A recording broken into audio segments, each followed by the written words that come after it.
Hey, Shalom Akim, Shalom, Shalom, giving all praises, glory, and honor to Yahweh, Ba'ashem Yahushai, Ba'ashem Rakakwadash, double honors to the apostles and the elders, great millstone, for teaching us his truth and salutations to the sincere Akim and Aquath, and listen. May the blessing of election be upon your house. My name is Raquai, back in here with another quick and Lord's will, as always, an edifying lesson. And today's lesson, I just wanted to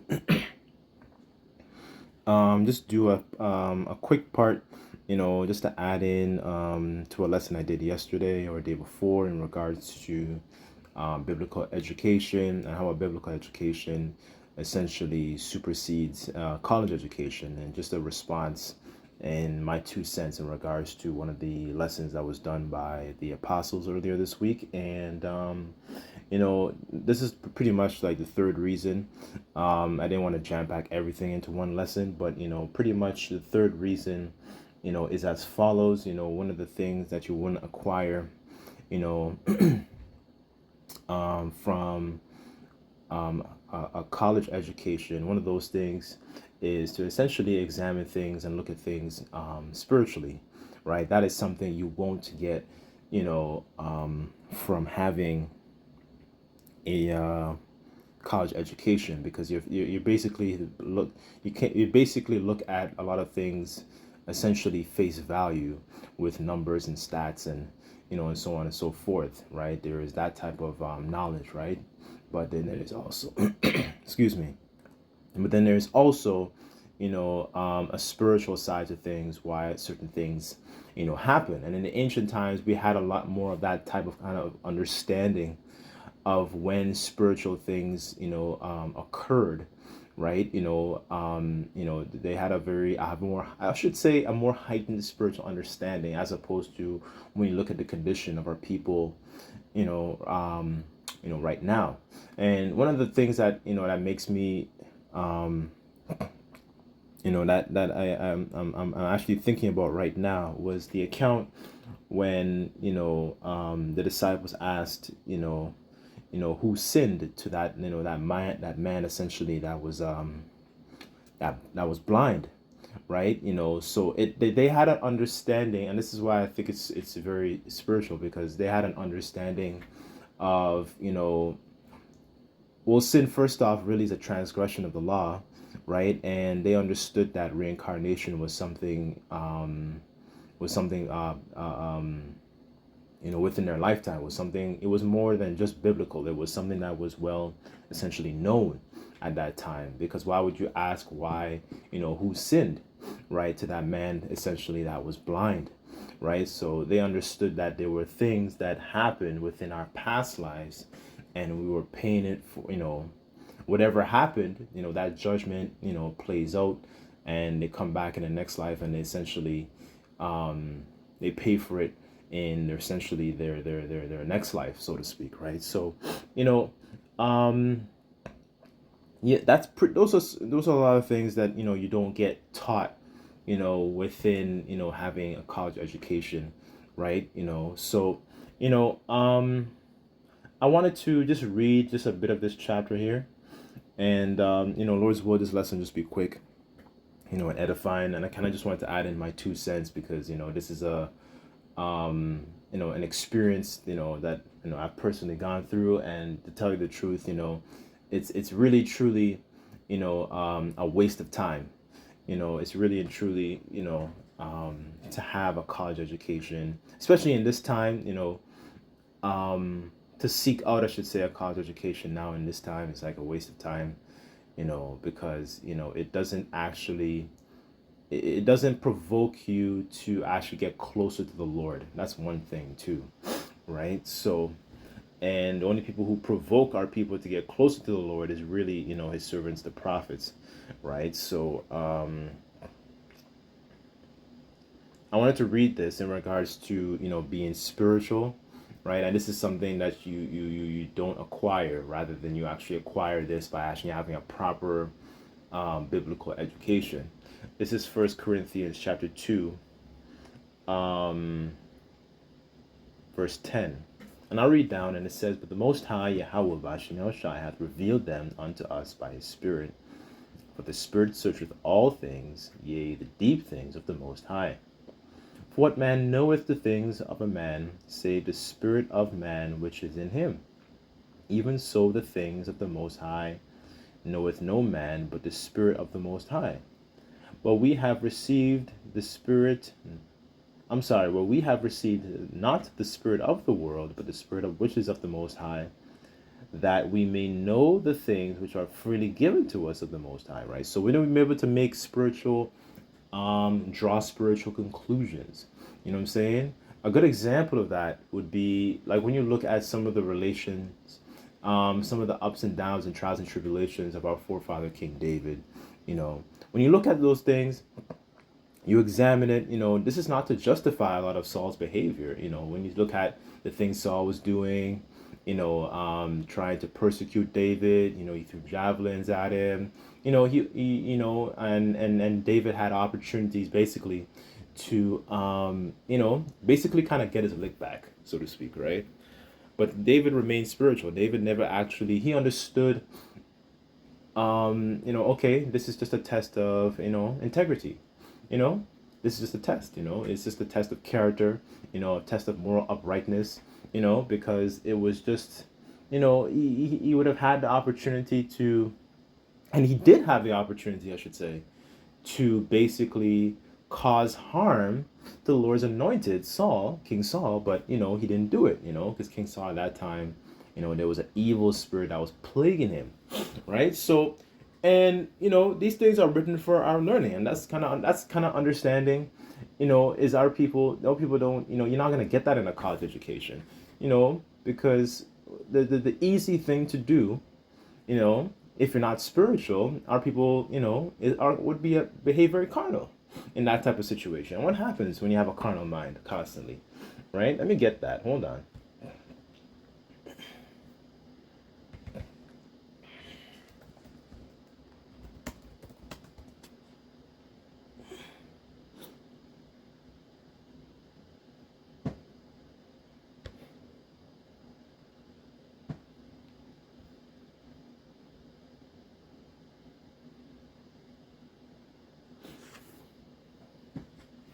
This is Romans chapter 8 verse 6, and it says, "For to be carnally minded is death, and to be spiritually minded is life and peace.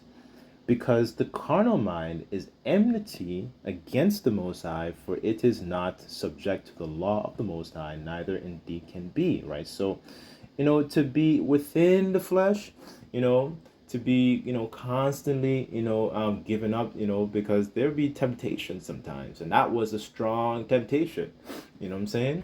And if you probably ask a lot of our people in the world, they would say they probably would have touched the Lord's anointed if they were David in that situation, because, that is the easy thing to do. The hard thing to do is to essentially, subject yourself, pull yourself back, examine what's going on, and, because you still feel the emotions are still there, but, you don't act upon it. You don't let don't let the like rage go down on your, you don't let wrath, come into your mind and eventually, take matters into your own hands, right? you know and if you remain spiritual, because you understand that, okay, the Lord's vengeance is mine, so I'm gonna pull back and let the Lord deal with this. You know what I'm saying? So, that is remaining spiritual. And having that kind of understanding remains you spiritual, and it keeps you blameless. That's another thing too, because a lot of our people would have taken that opportunity, but they didn't. They wouldn't understand that if you don't think spiritually, So, that's that was pretty much the point. Let me continue. This is 1 Corinthians 2 verse 13 back here, and it says, "Which things we also speak, not in the words which man's wisdoms teacheth, but which in the Holy Ghost or the Holy Spirit teacheth, comparing spiritual things with spiritual," right? So the man's wisdom is ultimately foolish. That's what you get when you assess a lot of the college education. It's really just it's really foolish, because that's the kind of wisdom that you get. And look at the condition, look at the fruits thereof. Look at the fruits thereof of man's wisdom, so to speak. You have families broken up. You have wild children, children run into jewelry stores. You have over farmed land. What I'm saying. You have 3D printed meat. This is man's wisdom, so to speak, right? This is petroleum based what's it called, medication. This is man's so-called man's wisdom of this world, and the wisdom of this world is what? It's absolutely foolish. Why? Because it's no fear. He's not a ruler that actually follows the ways of righteousness. He is somebody who he's a base man. So a base man is going to produce base things. He's not going to honor the covenant. You know, he's not going to actually respect to the ways of the Heavenly Father. And that's the crazy thing too, because they'll research it, because they're very well researched people. They'll go search things out and all this kind of stuff. Civilizations, when they do period pieces, they examine certain events which took place that are written of in the scriptures. But he's just not spiritual. He's a very carnal type of person, right? So it's this is the kind of this is the kind of person Esau is, right? So through his different philosophies trickling down into schools and so on and so forth. And here it says, verse 14, but the natural man receiveth not the things of the Spirit of the Most High, for they are foolishness unto him, neither can he know them, because they are spiritually discerned, right? So someone who's natural, cannot receive those things, because they don't actually understand the spiritual side to certain things. Like I was saying, earlier, so making spiritual judgments, making spiritual comparisons. This Esau is not that type of person. And because it's man's wisdom that's being taught, our people take on that vibration, they take on that cloak. So they don't think there's a spiritual side or a spiritual reasoning as to why certain things happen, right? I remember growing up, there was a show I used to watch called Avatar: The Last Airbender. And I remember there was a scene in the show, where there was something going on in the physical world. There was a problem at this town, I believe, if I'm not mistaken. And then eventually, for brothers who've seen the show, it's a very good show, right? There was a problem going on, but only the Avatar was able to actually go between both realms, the physical and the spiritual realm, and then resolve that issue and give understanding to the people of that particular town as to why this was happening with their town, right? Because their town was barren with crops, right? And they were being plagued by certain demons and stuff like that. So pretty much, the Avatar basically kind of represents the prophets, really, because the prophets were able to give our people that understanding of the spiritual aspect of why certain things are occurring on the planet, right? Why certain events are taking place on the planet, because those mysteries are not revealed within a college education, right? The scriptures say that the Lord revealeth his secrets unto his servants, the prophets, right? So that's why a natural man can't receive those things, right? They think, oh, these things happen, it's Mother Nature, these things just happen just because, right? And the scriptures say as well, shall there be evil in the city, and the Lord hath not done it. So like, who's doing it, right? So this is 1 Corinthians 2 verse 15, and it says, but he that is spiritual judgeth all things, yet he himself is judge of no man, right? So because he's able to judge a lot of things, even outside of like things that might be going on with that particular individual, or things that are going on planet Earth. What I'm saying?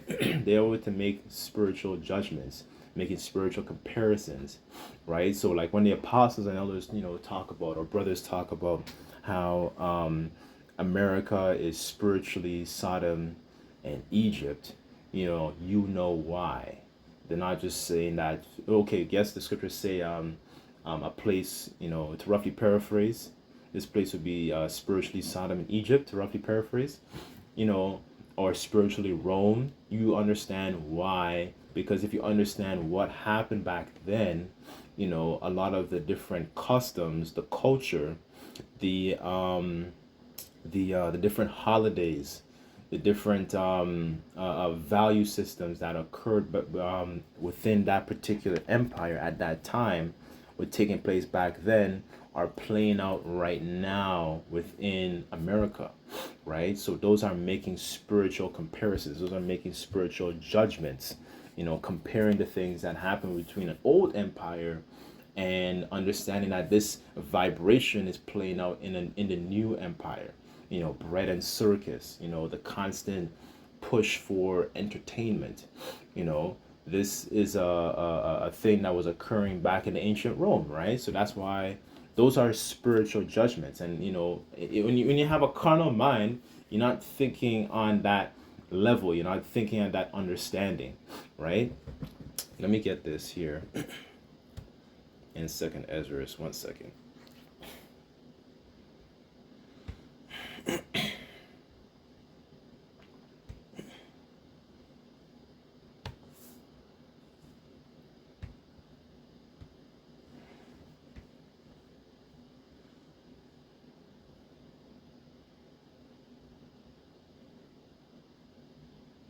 This is second Ezra chapter 14, verse 34, and it says, "Therefore, if so be that ye will subdue your own understanding and reform your hearts, ye shall be kept alive, and after death ye shall ye shall obtain mercy," right? So do your own understanding.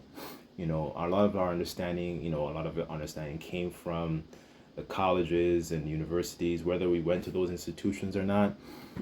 It didn't provide us with an understanding of how to make spiritual comparisons. It didn't give us a adept understanding of history, or even our own history, not just history as a whole, because Bible gives you the history and the events of different empires which took place, different rulers that the Lord rules up to rule.